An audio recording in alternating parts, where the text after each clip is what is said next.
Salut petit terrien, dis-moi, comment se passe ta vie de tous les jours?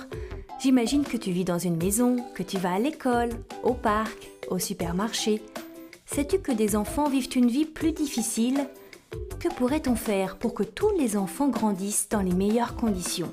C'est justement le travail de l'UNICEF de protéger les enfants.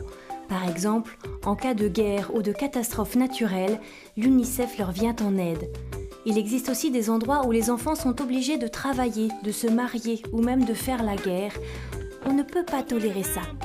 Parce que toi et tous les enfants avaient des droits qui sont inscrits dans un texte important, la Convention internationale des droits de l'enfant. Avec moi, tu vas découvrir les promesses que les adultes ont faites aux enfants. Tes parents t'ont-ils déjà montré ton acte de naissance ? Quand un enfant naît, son prénom et son nom sont écrits sur une liste avec ceux de tous les habitants de sa ville. En échange, il reçoit un acte de naissance. Sans ce papier très important, un enfant ne peut pas aller à l'école ou se faire soigner à l'hôpital. L'UNICEF s'assure que le nom de chaque enfant figure bien sur un registre. C'est le droit à l'identité, le droit numéro 1 pour être protégé. Pour bien commencer dans la vie, il faut être en bonne santé, n'est-ce pas ? Pour ça, il faut d'abord que les mamans soient en bonne santé. Voilà pourquoi l'UNICEF fait de la santé des mamans et des bébés une priorité.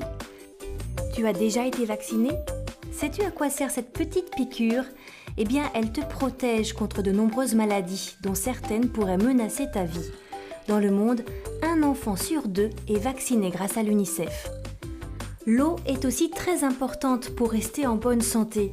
Figure-toi que toutes les maisons ne disposent pas d'un robinet. Il y a l'eau que tu bois, mais aussi l'eau pour te laver les mains, aller aux toilettes. L'objectif clé de l'UNICEF, installer des robinets et des toilettes dans les écoles pour qu'un maximum d'enfants puissent en profiter. Pour grandir, un enfant doit bien manger, sinon cela peut être très dangereux. Ce n'est pas pour rien qu'on dit mourir de faim. Les enfants qui ne mangent pas assez souffrent de malnutrition. Dans ce cas, l'UNICEF peut leur apporter des sachets contenant une pâte pleine de vitamines et qui va les guérir. As-tu la chance d'aller à l'école ? Oui. Ce n'est pas le cas de tous les enfants et ce sont surtout les filles qui ne sont pas autorisées à aller à l'école et doivent travailler. L'UNICEF veut l'égalité entre les filles et les garçons et fait tout pour que de plus en plus de filles aillent à l'école. Et si les écoles sont détruites ? Eh bien, il existe des écoles en boîte, ou plutôt dans une valise, qui permettent de faire classe aux enfants même quand il n'y a plus d'école. Sous un arbre ou sous une tente, le principal c'est d'apprendre.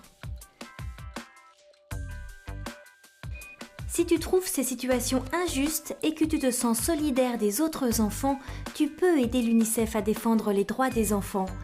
Rejoins-nous sur myunicef.fr.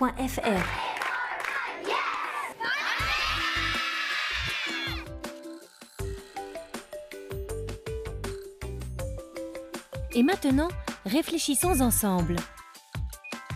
Quelle est l'action de l'UNICEF qui te semble la plus importante ?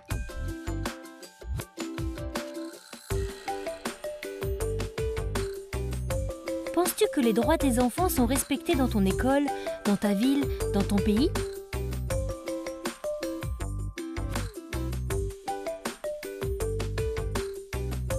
Penses-tu pouvoir faire quelque chose pour défendre les droits des enfants en France et dans le monde ?